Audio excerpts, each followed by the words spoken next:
grandes centros nesse primeiro momento. Não acho que car sharing seja uma tendência para brasileiro que ainda não teve o seu primeiro carro. Ainda tem muita gente que ainda quer ter o primeiro carro. Então, eu não acho que seja um negócio que vai deslanchar. É uma tendência mundial, veja bem, para grandes centros, para quem mora naquela cidade, só para 3 ou 4 cidades em cada país. Então, não é algo que vamos dominar o mundo, não é isso. Veículos híbridos ou elétricos. Eu lamento que não tenha ainda um projeto do governo, a gente faz parte do Plano Brasil Maior, temos trabalhado para isso, porque que existe um incentivo também para carros elétricos de locadora. Eu sei que existe uma demanda global para isso, tem os ecochatos, né? Tem quem gostaria de alugar um carro elétrico ou para testar, ou porque acredita no conceito do carro elétrico. Acho que o mais ecologicamente correto que o Brasil conseguiu chegar, a gente já chegou, que é ter o carro flex. A gente passa na frente dos outros países que não tem essa tecnologia. Mas, ao mesmo tempo, a quantidade de carros elétricos e o custo de um carro elétrico disponível para locação, por mais que esteja começando já em outros países, a gente ainda não vê isso numa tendência de curto prazo. No Brasil, acho que nem médio, acho que vai demorar um pouquinho, a não ser que tenha alguma grande revolução aí. Câmbio automático, antigamente você falava, nos Estados Unidos é automático e na Europa é tudo mecânico. Mentira, hoje você já chega, e boa parte das locações que o pessoal faz na Europa, o câmbio já é automático. A Ásia, acho que quase a totalidade é automático também. Então, essa tendência, sim, tem vindo para o Brasil. Por quê? Porque você tem diversidade de frota. Antigamente, você entrava numa locadora, você não via, você pedia carro automático, olha, só tem o top do top de linha, só tem um carro na frota, e olha, você tem que reservar com muita antecedência. Hoje não, hoje se você pedir um câmbio automático, da linha média em diante, você já acha carros com transmissão automática. E essa tendência mundial, vocês montadores já estão vendendo mais, vocês sabem que é verdade, estão vendendo mais carros automáticos para a gente, não necessariamente para frota, para locação diária também. Falando de SUVs compactas e station wagons, né, a gente teve alguns relançamentos aí, teve o EcoSport sendo relançado, mudado o modelo, que tem pedidos em locadora. Basicamente, os nossos clientes pedem esses automóveis. Eu converso muito com o pessoal de balcão de cada loja e pergunto, e aí, algum modelo, alguém está te pedindo alguma coisa que não tem, né? Que nem no Pão de Açúcar, algum item não encontrado, que eles perguntam para você, e o pessoal fala, olha, todo mundo pergunta desse carro que lançou, se a gente tem o HB20, que eles estão vendo muito na rua, e acho que ainda a política para eles ainda está, para o nosso setor ainda está devagarzinho. Mas, enfim, essas tendências de você pedir as SUVs compactas e as station wagons que a gente falou ano passado, eu acho que continuam, né?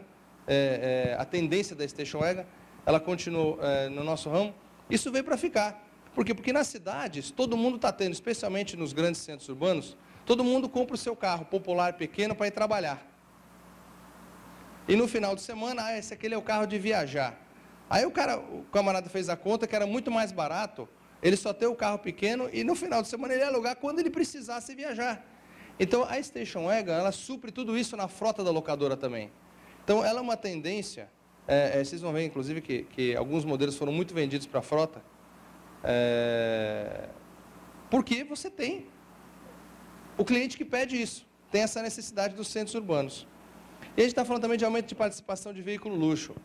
Quem imaginou no passado, você poderia ter uma ou outra locadora que fosse especializada em carro luxo.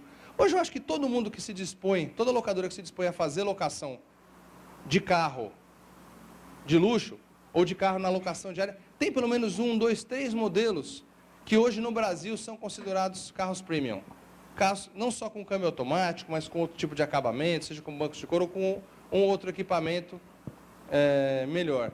Antigamente era só, tem um carro que é do dono da locadora que ele vai alugar se precisar. Não, hoje você tem essa disponibilidade. Compra-se esse automóvel habitualmente e tem um mercado para esse automóvel. Até porque o custo ficou relativamente mais interessante. Então você tem isso disponível. Quem chega atrasado não pode entrar, seu Gustavo. Enfim, falar de influência de Copa do Mundo, de grandes eventos na locação de carro do Brasil, a gente não conseguia falar isso muito antes, até porque não sabia o que ia acontecer. Eu acho que a Copa do Mundo, até para o nosso setor, já passou. Então, a gente não sentiu no Brasil, talvez nós não sentiu o que Londres sentiu nas Olimpíadas, que foi um esvaziamento das cidades. Nós não temos essa quantidade toda essa expectativa toda. Você fala com alguns setores, quem trabalha só com frotas, por exemplo, sabe que tudo foi adiado. A gente fala muito com o trade turístico, então, por exemplo, o pessoal de negócios de turismo, aluguel de turismo, diz para a gente o seguinte: olha, todo mundo que tinha evento programado para junho e julho já cancelou. Porque não vai acontecer nada no Brasil nesse período. Convenções foram canceladas. Então, é lógico que existe uma disponibilidade maior de trechos aéreos, disponibilidade maior de hotelaria, e sim, acaba tendo uma disponibilidade maior de carros para locação diária. Tem um benefício, é lógico, de uma locação diária eventual para o evento? Tem. Tem aquele cara que vai vir de última hora e vai precisar alugar um carro? Não tenha dúvida, porque isso tem em qualquer grande evento. Então, mas a terceirização é prejudicada. Então, eu acho que num balanço geral, acaba sendo neutro, porque ajuda de um lado, mas prejudica de outro. Acaba sendo prejudicial de outro lado. Sempre tem aquela grande expectativa de algo, mas que no nosso setor ela melhora de um lado e piora do outro. De novo, o nosso setor e o Brasil não precisam da Copa do Mundo. A gente cresce porque o Brasil cresce.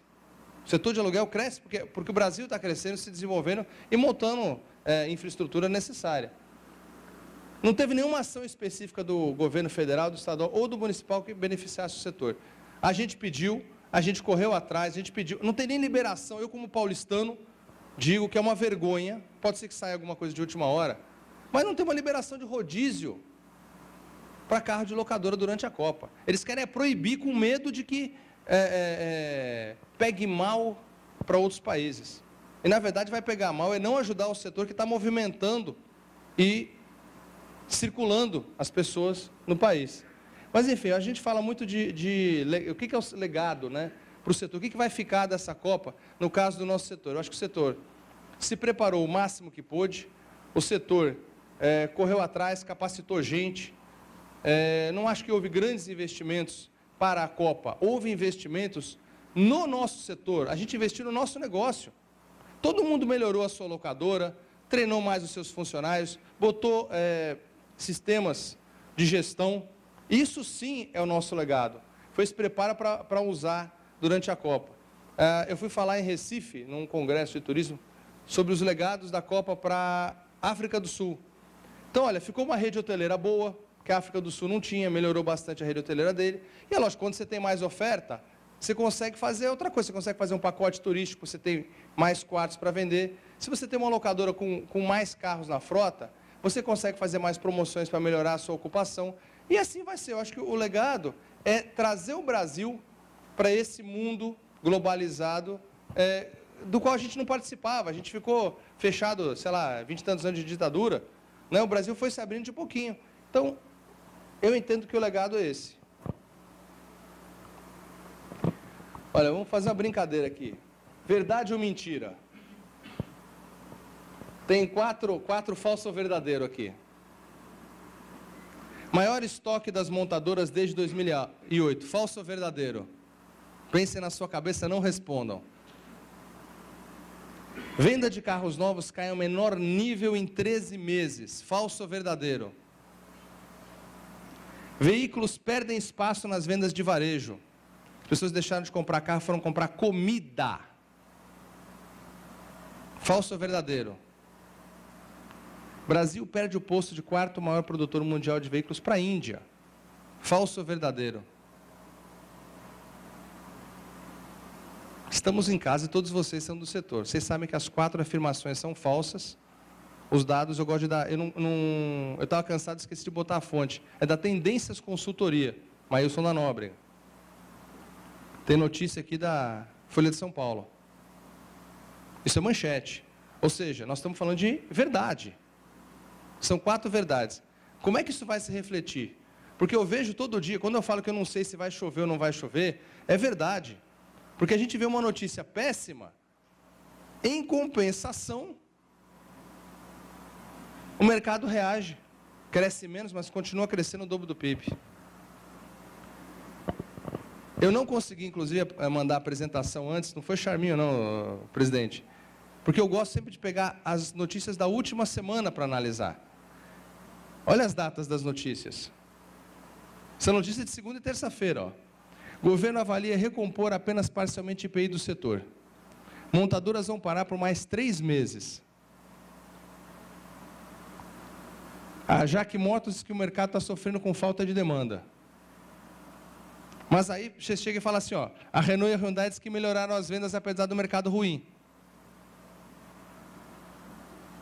Montadoras vão dar férias coletivas porque estão tendo indicativo de piora de quadro. Essas aqui eu pergunto se são verdade ou mentira. A gente não consegue saber. Essas eu não consigo saber. A gente leu, olha e fala, peraí, vamos analisar todo mundo junto? Então, em vez de a gente ficar mostrando um monte de debates e números para vocês que já estão no anuário, quero escutar agora de vocês. Vamos fazer uma interatividade aqui. É lógico do que é verdade ou do que é mentira, mas são notícias publicadas essa semana. Para que a gente consiga, junto com vocês, construir. Porque nós vamos dizer qual que é o nosso feeling. O que a gente gostaria, o que a gente espera dos nossos maiores parceiros. Sejam eles fabricantes, sejam eles distribuidores, sejam eles parceiros do negócio, sejam eles os compradores dos nossos carros usados, e sejam eles banco, que é quem vai nos financiar. Enfim, não tem aquela história do incompensação, né, da notícia boa e da notícia ruim? Então você olha e fala assim, peraí, mas com tudo isso, nós estamos com 8,35% de participação nas vendas. É coisa pra caramba. Se a gente mostra aquele slide lá de 2006, por exemplo, 11% de 2006, eu diria que 3% hoje, ou 4%, são mais do que 11% daquele ano. A gente dobrou de tamanho. Se nós tivéssemos comprado o que a gente comprou em números reais naquele ano, nós teríamos comprado 18 ou 20% da produção nacional. Ou seja, a gente continua como um player muito mais importante, proporcionalmente, do que foi. Até porque a gente escuta, só ouvir falar que estão dobrando a produção, né? Nova fábrica vai fazer motores, vai vender produzir 100 mil carros a mais. O outro todo mundo está inaugurando fábrica. A gente pergunta, está produzindo carro para quem? Sabe que o ego do dono de locadora fala, está produzindo para mim, né? Vou conseguir comprar mais. Essa semana, conversando com o Marcelo Fernandes, da Localiza lá de Ribeirão Preto, ele falou um negócio. Falou, Paulinho, a gente precisa aprender com as montadoras. Os caras só ferram a gente. O cara vai lá, reclama para o governo, diminui o nosso desconto, ganha um benefício lá, chora pra caramba, e a gente está aqui no meio, a gente é o maior cliente, a gente não consegue, entre aspas, tirar uma vantagem disso. Porque você, quando tinha aqueles estoques imensos, há 15 anos atrás, você ia na montadora, sentava, olha, o que sobrou? Me faz um preço melhor, vamos fazer uma campanha, né? A Abla cansou de fazer campanhas com montadora, com modelos específicos para conseguir vender mais. E hoje, o modelo é ineficiente. Primeiro que não sobra carro. Se você não pedir, não produz. Depois, se você não tiver com o financiamento pronto antes, não sai. Então, você tem que estar com tudo pronto e programado, que esse acho que é o desafio da gente. Trazer os bancos aqui, mostrar, ó, vocês têm dinheiro para dar? Empresta? Aceita a garantia? Montador, você tem carro produzido? Você quer vender carro? Porque a gente é comprador, o resultado está aí. A gente é a indústria de fabricação de carro usado. Então, a gente precisa, de fato, unir os pontos, unir quem produz com quem financia, porque a gente vai consumir. A frota do setor teve um crescimento razoável. A gente discute muito esse número do tamanho da frota. Hoje, o nosso número oficial, eu não posso dar número oficioso para vocês, mas o número oficial que a gente imprime é de 530 mil carros. O Lang compartilha da opinião comigo de que hoje a frota passa de 750 mil. A gente dava alguns exemplos, aí, por exemplo, de construtoras que tinham 5.500 carros na frota. Não, ele prestava serviço para o governo e no pacote dele ele comprava e colocava o carro também. Ele é uma locadora, gente.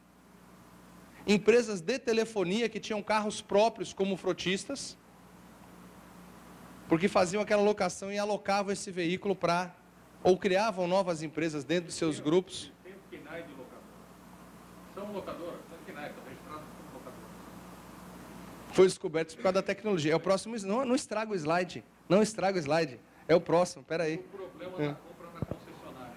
A compra na concessionária nós não conseguimos medir porque na concessionária, inclusive o nosso número de associados pequenos é muito grande.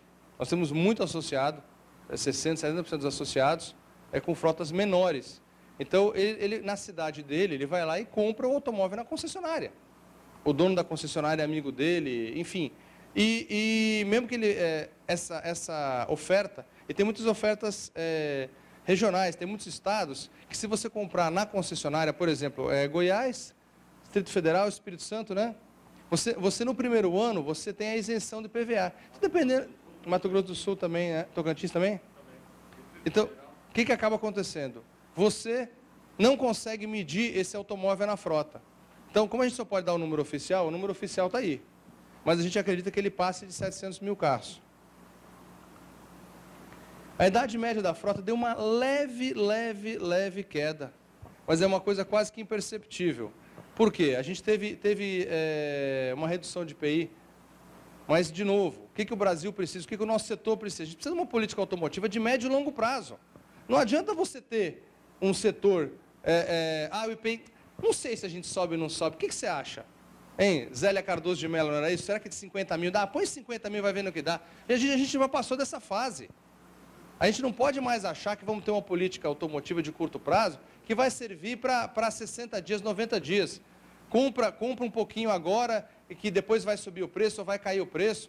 Até porque quando cai o IPI, o nosso principal ativo cai 2 vezes o IPI. O preço do carro novo cai 10%, o nosso ativo imobilizado cai de 20% a 30%. Meu estoque de carro usado desvaloriza. Então, nosso setor perde muito mais com a queda do IPI do que qualquer um. Não é que a gente quer preço alto de carro ou preço baixo de carro. A gente quer isonomia. É que nem a gente estava falando de qual é a alíquota ideal de IPVA. É a alíquota que for igual para todo mundo ou para todo estado.